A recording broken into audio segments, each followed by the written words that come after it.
Welcome to the Modern Intimacy Podcast, a show about mental health, sex, relationships, education and tips, and those private things we need to talk about more publicly without restrictions. I'm your host, Dr. Kate Balestrieri. A licensed psychologist, certified sex therapist, packed couples therapist, and sex addiction therapist, I know that mental health is directly tied to the quality of our relationships and our sex lives. I'm passionate in my desire to smash stigmas and shine a light on societal issues that may be negatively affecting our lives, relationships, and sexuality. During this podcast, I will also give you practical answers and insights to questions you've been wondering about. We should all have fulfilled, happy lives, and we get there by erasing shame, consciously digging deeper, building healthy connections, and by getting curious together. Thanks for joining me. Let's get started. Hi, everyone. Welcome back. This week, I am so excited to speak with a colleague and friend, Dr. Elizabeth Fedrick. She is a licensed professional counselor in the state of Arizona, the founder of Evolve Counseling and Behavioral Health Services, the host of the Relatable podcast, and Dr. Liz is a relationship expert and coach who specializes in working with folks in partnership, depression, anxiety, trauma, attachment, intimacy, grief and loss, life transitions, and personal improvement. Liz, is there anything you don't do? I was just going to say that really you don't need to read that all out. I'm so sorry. I'm going to shorten that down for you. I try to specialize relationships and intimacy. So yes, while I do think that personal improvement and anxiety, depression, trauma, all of that is so interwoven into our relationships and our intimacy, my main umbrella, ties into the relational piece. It does. And your content on social media is on fire. I learn so much from you every time I see your post. I'm either reminded of something that I learned years and years ago and have completely forgotten, or I'm blown away with new insights. So we'll put your social media handles in the show notes. But I recommend everybody check it out. Your content is really great. I appreciate that so much. That is, I believe, how we connected early on. And I remember just feeling so honored you would DM me and say that when we first started connecting. And I was just like, oh my gosh, I had you on such a pedestal and still do. And so I appreciate your support in that way. Oh, please take me off the pedestal. But I love the support. Yeah, so I wanted to talk with you. We could talk about so many things because your knowledge base spans so many topics. But I specifically wanted to talk with you today about emotionally unavailable folks, whether it's us or a partner, and how to grapple with that in early dating and in relationships. And I had a listener write in, and she said that she is a 28-year-old single person living in New York. And she dates, she wrote, what did she say? Primarily men. And she said she seems to always find the same kind of guy who is emotionally unavailable, even though they seem really motivated to get to know her at the start of a relationship. But she expressed that she's getting really frustrated and wants to know how to spot emotional unavailability sooner. So I'm really curious, in your work, do you run across this all the time, right?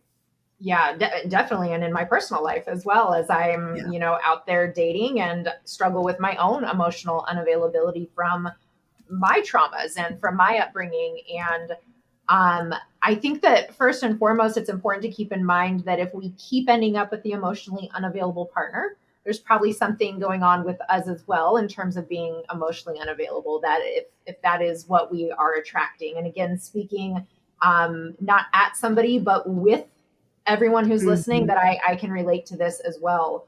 And what this ties into is our relational programming. And so really how our early relationships with our primary caregivers, with the significant people in our lives early on, that sets the stage for what we come to know about relationships. And so whatever those consistent experiences were, whether our caregivers were warm and attentive and nurturing, and we felt like our needs we had a voice, versus if they were chaotic or they were distant, they were removed, not emotionally available for us, this also sets the stage for what we come to expect. And so that's one of the most important places to start with, is what is your programming? And so if you're drawn to the same person, we got to check in on why. And it likely has to do with what you've come to believe relationships are, what you've come to expect out of people.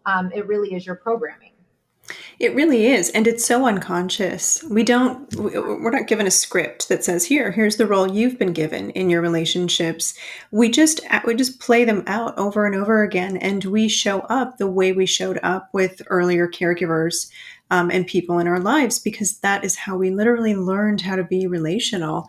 So for a lot of folks, emotionally unavailable behaviors are harder to spot because, like the frog in boiling water, it didn't start out that hot, and you've acclimated. And these different signs that people might evidence in dating aren't always things that you would pick up on because they're so normalized in the relationship scripts that you've been given. Yes, absolutely. And then our adaptive child traits that we develop in these early experiences. And so how we learn to cope with it, all of us are designed, humans, whether you feel this way or not in your adult life, we are all designed to crave connection, acceptance, love. Like that is our innermost beings. And so when we were not able to receive that type of connection or acceptance that we so deeply desired, we found ways to cope with this. We found ways, as you're saying, to adapt. And so for some of us, that was caretaking, that was people pleasing, perfectionism. For others, it was isolating and withdrawing and avoiding. And so when we end up with the emotionally unavailable partner time and time again, there's a good chance that our adaptive child traits were the caretaker or the fawner, the pursuer. And so you learned all of this as a way of survival. So it doesn't make you defective. If anything, it makes you brilliant. But what was once adaptive to your life and your relationships has now become maladaptive, and it's keeping you stuck in these patterns.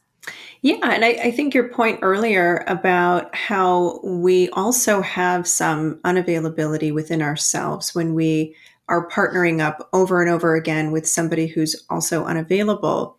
That's a really important point to look at, because when we look at the pursuer and distancer model, right? Some person's backing up a little bit, they're more avoidant. Somebody else is doing more of the seeking out or the chasing.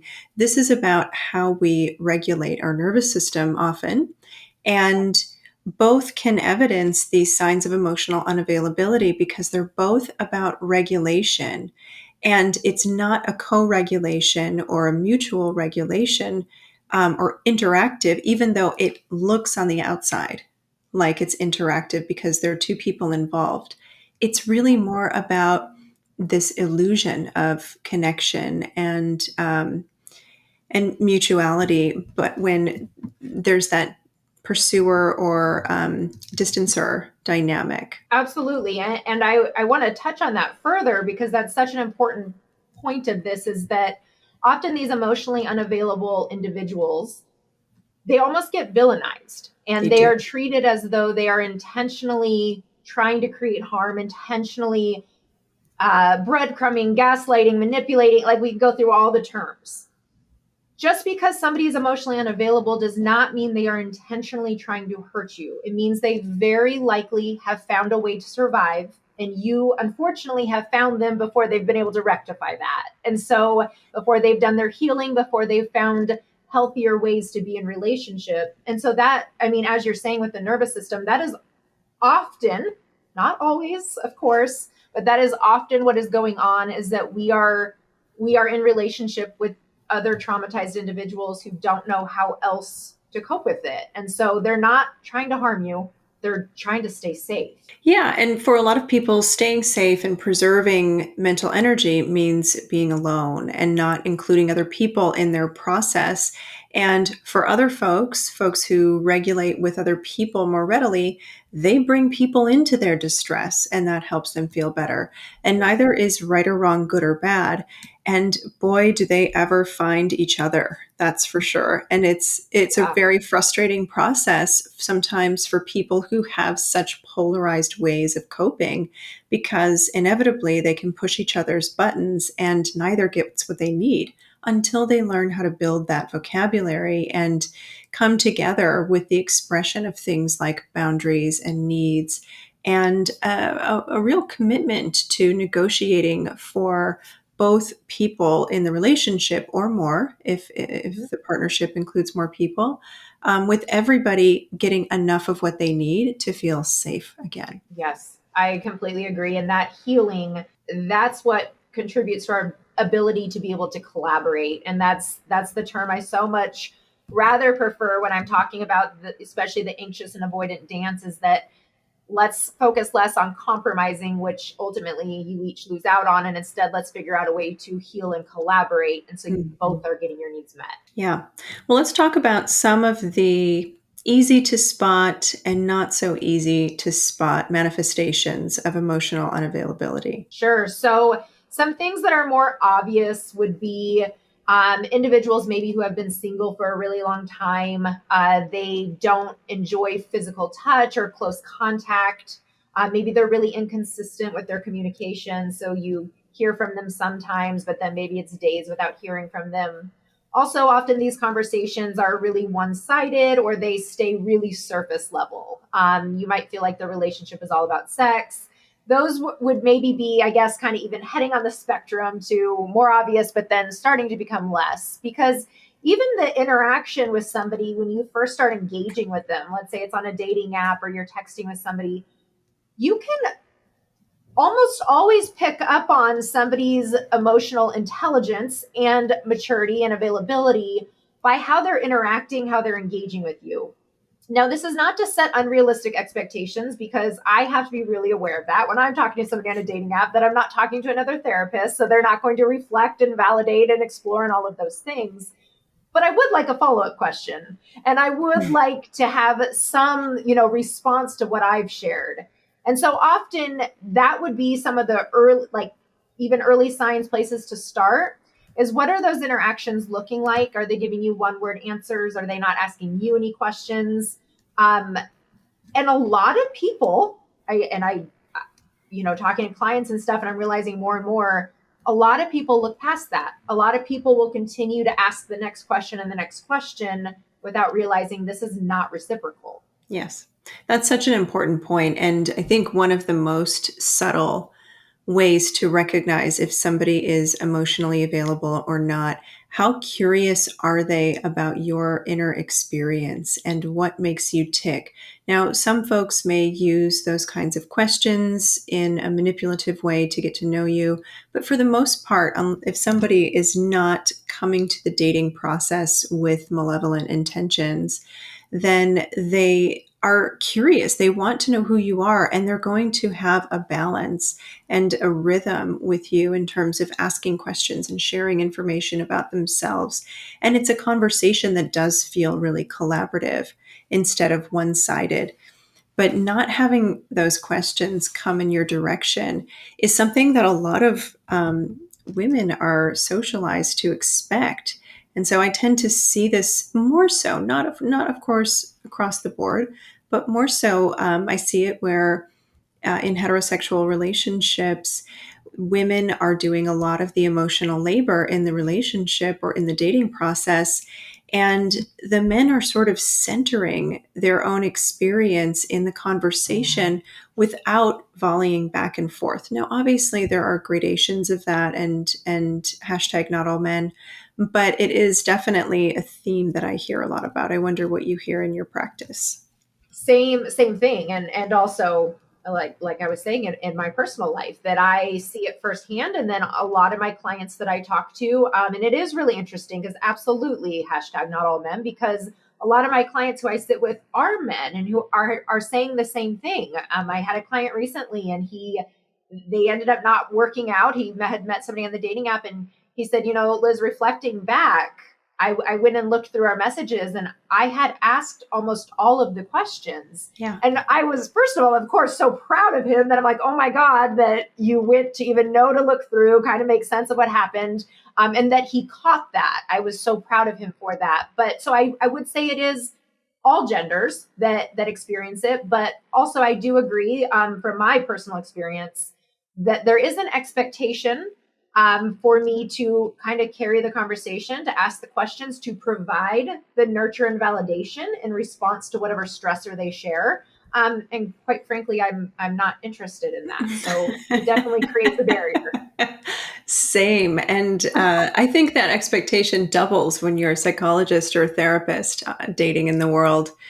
A lot of dates really want you to carry it and expect that that is part of who you should be for them. Yeah, yes, which I've come to realize. I think it's part of why I even avoid them going on the date, because that is how a lot of them go. And Mhm. I just sat with clients for however many hours that day, and clients who I care a lot about their growth and about, I'm very invested in them.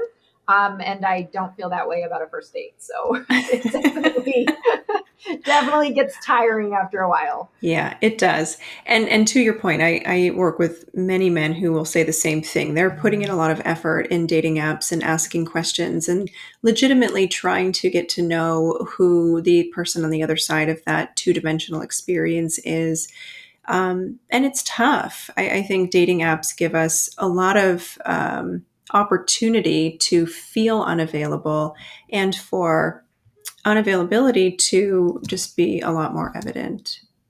Yeah, I completely agree. And I've come to realize it's a good way to say, I'm looking, I'm trying to find a relationship, like I'm trying to find connection, but are you?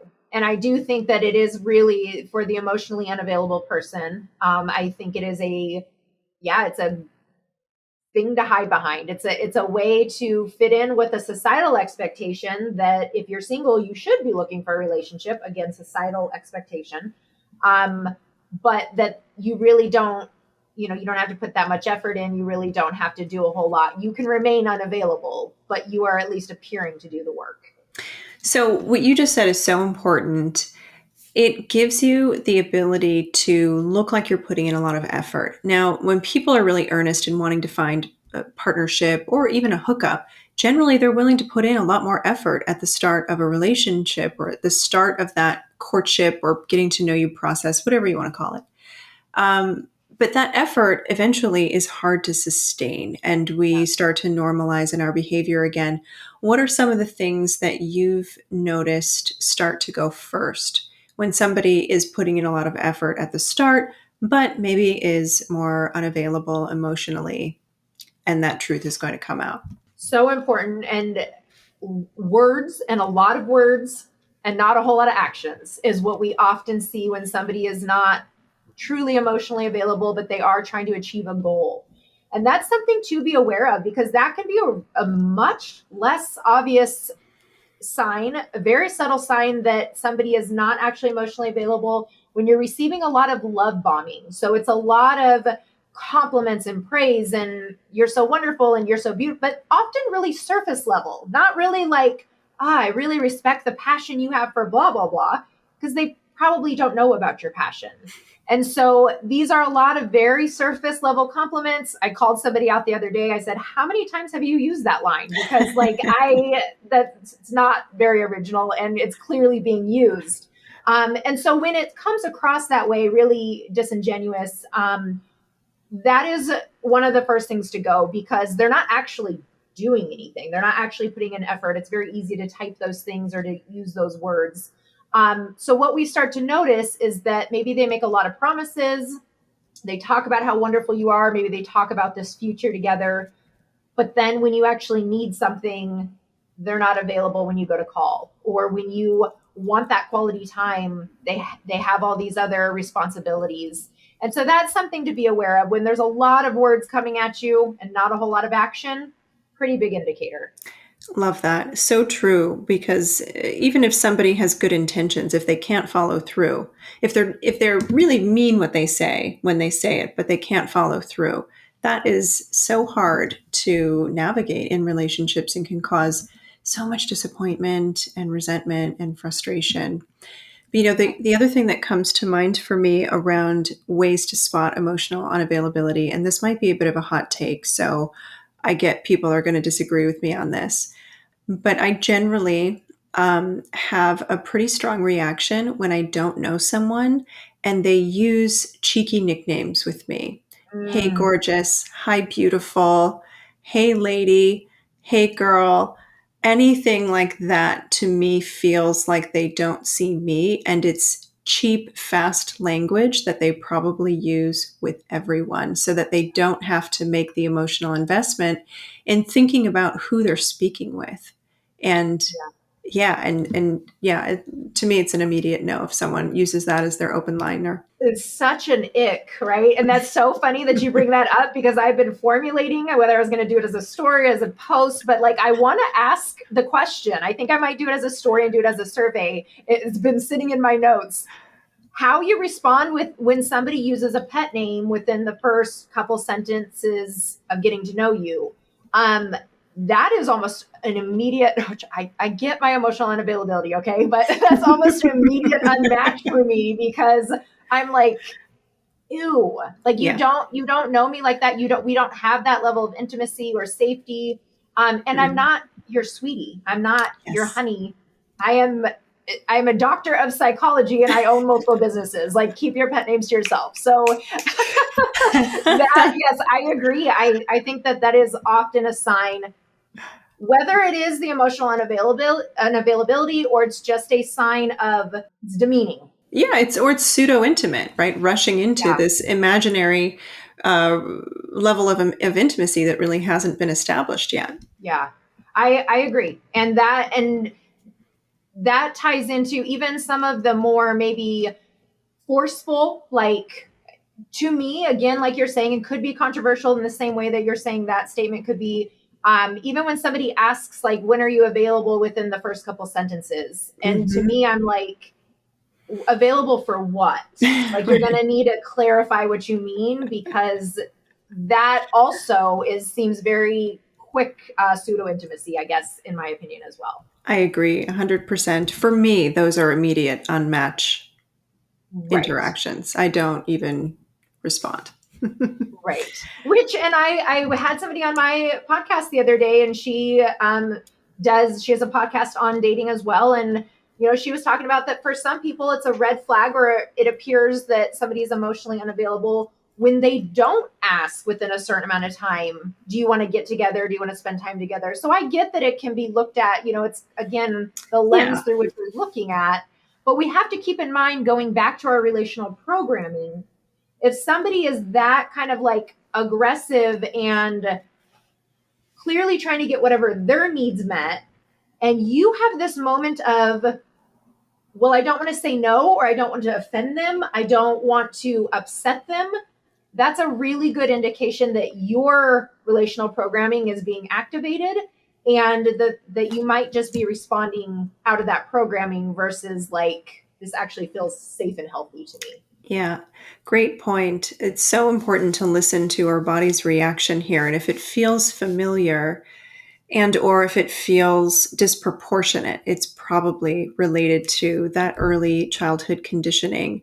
Yeah, and to be fair, many people feel anxiety on apps and they do jump right into a hey, let's grab coffee or hey, let's get together or talk outside of the app. For me, when that comes out of the blue and there's been not even a little bit of an interaction, I wonder why they want to do that right away. And maybe that comes from just being an incredibly busy human and not wanting to take a lot of my own time to invest in social interactions if I don't feel like I have a connection already established with someone or a Yeah, curiosity. that is, I mean, well said. I can completely relate. So, how can someone recognize if they are emotionally unavailable? So, a lot of the similar things that we're talking about, if you were to really stop and hold up a mirror, are you presenting in this way? Are you showing up with some of these behaviors? Even checking in on what is your programming? What are your adaptive child traits? How did you learn how to survive your environment? And so, starting with self awareness is so important for a lot of my clients. For most of my clients, we do a timeline, and I recommend this even for people to do it on their own. But to create a timeline really from birth until present with some of these significant relational themes. And that can often show you whether you're operating through a lens of feared abandonment or rejection, um, it can help you to see like, oh yeah, no, I actually am really afraid of being abandoned. So, well, I might show up as trying to pursue connection. These are some of the behaviors that are stopping me from doing that. And that can be, so my toxic trait would be how busy I am and that I stay really busy. And that is such, again, a societally acceptable reason to Mhm. not pursue social connections. And so I'm very aware of that. That's, starting with my awareness. But what are some of your things that you've been able to use to justify, and I'm not asking you directly, but people that are listening, using to justify, like, okay, this is why I'm maybe not pursuing or I'm not finding connection? Well, first of all, same.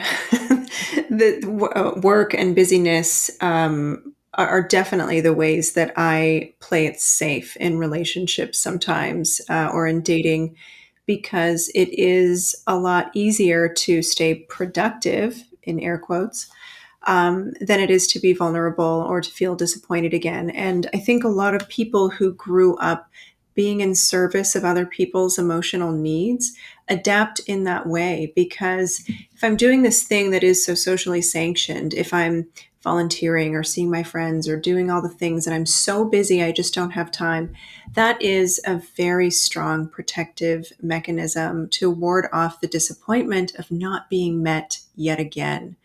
And that is a really painful reality for people who grew up with emotionally unavailable parents, and whether their parents had a more preoccupied attachment style and were overly focused on them, even enmeshed with them, that Mhm. can feel so engulfing and so disappointing because it's always there, but never really about you. Yeah. So that's really painful. And just as painful as somebody whose emotional unavailability presents as being not connective in the ways that we've described. But I think one of the things I look at really frequently when I'm helping people to think about their own emotional unavailability is, are they self abandoning? And I think that's a really key place to start, because if you're self abandoning, then you're already giving to someone else, and that's not a mutual exchange. Having mutuality is a conscious thing, it's a connection, it's a give and take, there's reciprocity, and the rhythm feels a lot more even. But self abandoning means I don't even think about what I want or what I need. I'm just going along with someone else's wants or needs as I hear them or experience and interpret them. And that's a great indicator that perhaps you're not emotionally available with yourself. And therefore, it will be difficult to be emotionally available with a partner, because emotional availability is hard and it requires difficult, vulnerable, and sometimes really frustrating conversations. Yeah, absolutely. And even looking on the opposite end of that spectrum, and I completely agree with that. When we are just operating out of how do we gain acceptance, we are gain the acceptance of others. We're often doing that at the cost of our own acceptance. And then we swing that to the other end of the spectrum where we have these really unrealistic expectations. And that also helps to keep us safe. And so often when I'm working with my clients on this, on dating, we talk about the 5 needs, the 5 wants, and the 5 boundaries, so that we're really bringing this into something and being specific with each of those, because it's so easy to be like, I want a good person. Like, what does that mean? Like, let's break that down a little. But when we have that clear, tangible visualization, it can help us to see, okay, maybe this person doesn't check every single box, but maybe they don't need to. And so I do think, just following up on your point of swinging just to the other end of the spectrum of it, sometimes we are too quick to settle and to just accept whatever will take us. And then on the other end of that, sometimes we have such a list that of course no one's going to be able to meet it. So we get to stay safe, right? That's the whole Yes, objective. so beautifully said. Well, you have a book coming out in May. Is it this year? Let's hope so. Okay, That's the soon, plan. Soon, yes. soon. I'm hoping towards the end of May. I do, yes. Okay, great. And the name of it is Relatable. It's relatable, from relational trauma to finding your truth, Okay. and so it is. I talk a lot about what we're talking about right now with the relational programming. That's really how we set the stage for it. So understanding really how I had a client ask me a few weeks ago, I don't mean to be rude, but does everything really come back to your childhood? And I'm like, for the topic we are talking about right now, yes. And so I know that is such like, there's so much pushback on that. Like, it's not just all about your childhood, but keep in mind that it frames the good and the bad and the indifferent. It is how we are programmed. It's what we know. We are products of our environment. And so it really walks through how to uncover some of that, to gain awareness around these beliefs that you're operating out of, and then what to do with them, and then how to move forward. Not so that you can find the perfect relationship, so you can find the good enough relationship, so you can find connection, if that's what you're desiring. And if it's not, that's a big part of what I talk about as well, that defining your truth is whatever your truth is. And that might be single, that might be a relationship, that might be a relationship with multiple people. Your truth is what is right for you. Love that. I can't wait to read it. Oh, well, Liz, thank you so much for coming on the show today and talking about this with me. Where can people find you if they want to learn more about how to work with you or consume some of your content? Yes, thank you. And I appreciate you for asking me, Kate. This is such an honor to be here with you. My website is drelizabethfedrick.com. And then I'm on Instagram. I'm on other socials as well, but you're not going to find a whole lot there. But I'm on Instagram at Dr. Elizabeth Fedrick. Amazing. Thank you so much. All right, everyone. We'll catch you next time. Thank you for listening to the Modern Intimacy Podcast. On Instagram, follow me at Dr. Kate Balestrieri and at The Modern Intimacy. On TikTok, check me out at Dr. Kate Balestrieri and on Twitter at Kate Balestrieri. Everyone has questions about mental health, sex, and relationships. Send yours to me via DM on Instagram or email them to questions@modernintimacy.com and I'll answer some at the end of each episode. Visit the website, modernintimacy.com, to schedule a consultation with a member of our team or to sign up for our newsletter. Let's meet back here next week. New episodes air every Tuesday. Reminder, this podcast is for education and entertainment purposes only and is not a substitute for mental health services.